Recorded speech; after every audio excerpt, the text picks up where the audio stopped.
como se sabe o como sabemos, ahí nomás, por favor, profesor, yo le indico. Como sabemos, la economía mundial en el año 2008 ha experimentado una de las peores crisis financieras que se haya producido desde la Gran Depresión de los años 30 en el siglo XX. La crisis ha llegado de alguna forma a todos los rincones del planeta. La crisis financiera internacional tuvo origen en el problema de las hipotecas subprime de los Estados Unidos y se extendió después, afectando no solo a la economía norteamericana, sino también a todas las economías del mundo. De manera principal fue a la Unión Europea. Siguiente, por favor. Inicios de la crisis. Eh, La última crisis financiera mundial, a diferencia aquellos que surgieron en la década de los 90, como son a ver, países como México, este de Asia, Rusia, este tuvo origen en los Estados Unidos. Es definido como una grave escasez de dinero o de crédito. El comienzo del fenómeno ha sido señalado el 9 de agosto del 2008. El siguiente, por favor. Estallido de la burbuja monetaria. Después del estallido de la burbuja de las nuevas tecnologías en el 2001, se hinchó la burbuja inmobiliaria, alentada por la política monetaria llevada por la Fed. Los prestamistas en ese entonces habían llevado a cabo una práctica llamada crédito subprime. Siguiente, por favor. Crédito subprime. Subprime es un anglicismo que traducido al castellano se puede definir como por debajo del óptimo. Proviene de los Estados Unidos, donde también se le conoce como near prime o second chance. Normalmente este término se refiere a un tipo de crédito llamado crédito subprime. Siguiente, por favor. ¿Qué son los créditos subprime? Los créditos subprime son una modalidad de crédito de las entidades financieras en los Estados Unidos, los cuales son menos exigentes con la solvencia o la capacidad de devolver los pagos que tienen las personas a las que van dirigidos. En los Estados Unidos, los créditos subprime se refieren principalmente a las hipotecas de alto riesgo, que son un tipo de hipotecas que se utilizan para adquirir una vivienda. Están orientadas a clientes cuya solvencia no es buena, por lo tanto el riesgo de que se produzca un impago es mayor a la media de los demás créditos. Los prestamistas en ese entonces habían empezado a llevar a cabo una práctica llamada crédito subprime. Eh, en el año 2008 estalló la crisis de las hipotecas subprime o hipotecas basura, conocidas así porque se concedieron a personas de escasa solvencia a altos tipos de intereses. Eh, el colapso de los mercados fue tan drástico que obligó a la Reserva Federal, FED, y asimismo también al Banco Central Europeo a inyectar cientos y miles de millones de dólares para así de esta forma bajar el tipo de interés. Los bancos centrales nunca se habían adentrado en este tipo de políticas. Siguiente, por favor.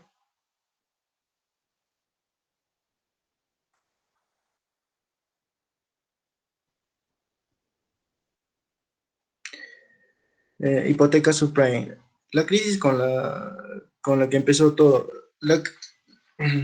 La crisis estalló producto de las hipotecas subprime o hipotecas basura, conocidas así porque se consideran a personas de escasa solvencia de altos tipos de interés. El colapso de los mercados fue tan drástico que obligó a la Reserva Federal, al Banco Central Europeo, a inyectar cientos de miles y millones de dólares y así bajar el tipo de interés. Siguiente, por favor.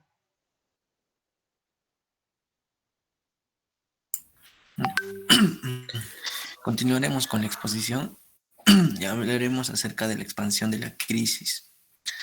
Pues la crisis tendría que quedar ahí, pero como los bancos iban dando muchos préstamos, como por ejemplo el Banco Europeo, o sea, va ofreciendo más dinero, perdón, los bancos van ofreciendo más dinero a bajas tasas de interés, entonces eso afectó, eso englobó a todos los países para que ellos, o primeramente donde surgió en Estados Unidos la crisis, ahí es donde inició por las hipotecas y ahí poco a poco va expandiéndose a todo el mundo.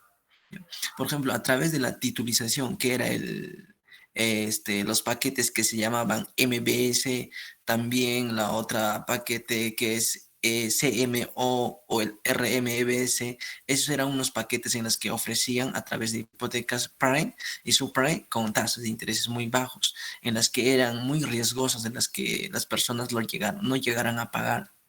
Siguiente. Por ejemplo, las MBS. Pues en sí que eran las MBS, pues era como un valor respaldado por hipotecas, ¿no? Que por sus siglas están en inglés, ¿no es cierto? Como ya mencionó anteriormente mi compañero, pues es una estructura en sí financiera que prometía una serie de pagos que están respaldados por un conjunto de hipotecas. De este modo, existiría un flujo de dinero que desde los pagos que hace cada propietario de su hipoteca hasta los poseedores de estos valores en forma de rentabilidad e inversión. Pues se decía que dónde va el dinero por esos paquetes, quién compra esos paquetes y además rápidamente. Justamente ya se mencionó que esos paquetes lo compraban aquellas personas que tenían bajos intereses porque les daban facilidad de pago y tasas de interés muy bajos. Pues el MBS daba cualquier solución de inversión que utilizaba una hipoteca comercial, que era un conjunto de hipotecas como un activo subyacente. Al igual que la mayoría de las innovaciones financieras, el objetivo de un MBS es aumentar el rendimiento y diversificar el riesgo. Mediante la bursatilización de grupos de hipotecas similares, los inversores pueden absorber la probabilidad estadística de impago. Pues estas hipotecas estaban en manos de administradores de entidades emisoras, ¿no? Que sería el encargado de estructurar este proceso que se llamaba la titulización, el valor y el gestionar del flujo de dinero antes mencionado. Pues este flujo de dinero del que se habla es conocido como pass-through en inglés. Es la forma más simple en la que los intereses y el principal de la hipoteca son enviados directamente a los tenedores de este activo financiero, una vez deducidas las comisiones u intereses por parte del administrador en forma de servicios y garantizar el pago a los propietarios del MBS. Siguiente. Pues, en el 2008, las instituciones financieras vendían pues las deudas hipotecarias, o sea, era un préstamo sobre préstamo y pues esto era un activo muy rentable. El dinero recibido se utilizó para ofrecer préstamos a otros propietarios, ¿no? Incluido préstamos subsidiados para prestatarios de bajo ingresos o en riesgo, una de las causas de generalizar la crisis, pues eso era muy riesgoso, ¿no? Pues como hemos señalado, aparte de la MBS, también existían pues otros como por ejemplo el CMO, que daban esa facilidad de préstamos que se llamaba Collateralized Mortgage. Entonces, esto estaríamos hablando de una estructura también más compleja todavía que la anterior, ¿no es cierto? Según la calidad de las hipotecas, que se iban agrupando y poniendo una nota desde las más seguras, es decir, ¿no? Con baja capacidad de quiebra o default hasta las menos seguras. Siguiente, profesor. Pues a principios del año 2007, los precios de las viviendas norteamericanas se desplomaron. Muchos de las personas se dieron cuenta de que estaban pagando por su casa que ahora valía y decidieron pues o no pudieron pagar o algunos también seguían, ¿no? Los que tenían solvencia económica. Pues eso fue una de las causas principales para que se produzca, ¿no es cierto?, la crisis. Pues automáticamente nadie ya quiso comprar el MBS, el CDO, CDS. Entonces, o las que ya tenían, ya no podían venderlas porque se habían desplomado, ¿no? Entonces tuvo una caída total. Es desde ese entonces donde se produjo la crisis. El siguiente. En el año 2008, pues ya los problemas se habían agravado, ¿no es cierto? Ya estaban en la bancarrota diversas entidades financieras, ya no podían hacer operaciones, tampoco podían conseguir ningún crédito, pues los gobiernos han tenido que rescatar a estas instituciones por miedo a que su colapso podía significar en la economía mundial. Pero igual afectó a una economía mundial, ¿no? Pues el banco de inversiones Lehman Brothers, las compañías hipotecarias, todos tenían que actuar entonces. Siguiente.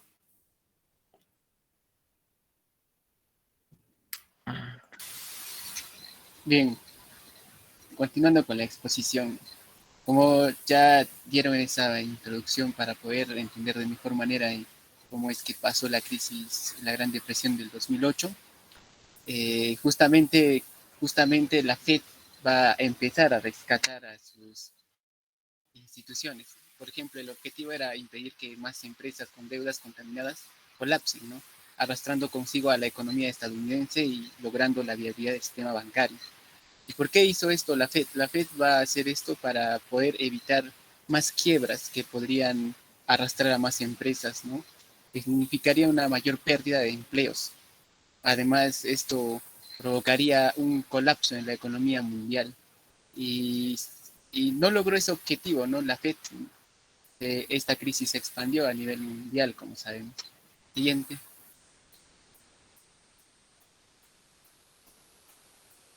Bien, la administración de Booth sale en auxilio de las dos principales entidades hipotecarias del país, que son Fannie Mae y Freddie Mac, responsables de casi de la mitad de los 12 billones de dólares en préstamo para las viviendas pendientes en Estados Unidos. La medida cuesta a los contribuyentes 25 millones de dólares. Siguiente. Las causas. Bien, una de las causas es el alto precio de las materias primas. En el 2000 se dispara el precio del petróleo, es por eso que las materias primas, hay un aumento de las materias primas, lo cual va a ser una causa para llegar a la Gran Depresión del 2008. Y cuando se generó esta pequeña crisis de la subida de las materias primas, en el 2001 se produce el atentado contra las Torres Gemelas, lo cual va a producir en las familias, va a producir que las familias ahorren y no ahorren, sino que tengan liquidez en su mano para poder hacer frente a situaciones como esas. Entonces, para que puedan comprar y ahorrar, lo que hace la política de la FED es bajar la tasa de interés, lo cual va a hacer que las personas o las familias empiecen a sacar créditos y muchos créditos, y los bancos los daban sin ningún estudio de solvencia de las personas. Si podían pagarlos o no, no hacían estudios, simplemente crearon la CDO. Y por eso es que se generó una burbuja inmobiliaria. También es la causa principal para que se generara esta crisis, ¿no? Y la cual también va a provocar la sobrevaloración del producto, la crisis alimentaria mundial. Y estas son las causas que van a llegar a generar la Gran Depresión del 2008. Siguiente. Las consecuencias. Las consecuencias fueron, ¿no? Como es obvio, es el desempleo. Generó un gran desempleo, ¿no? Se dice que había 5.2 millones de desempleados en Estados Unidos.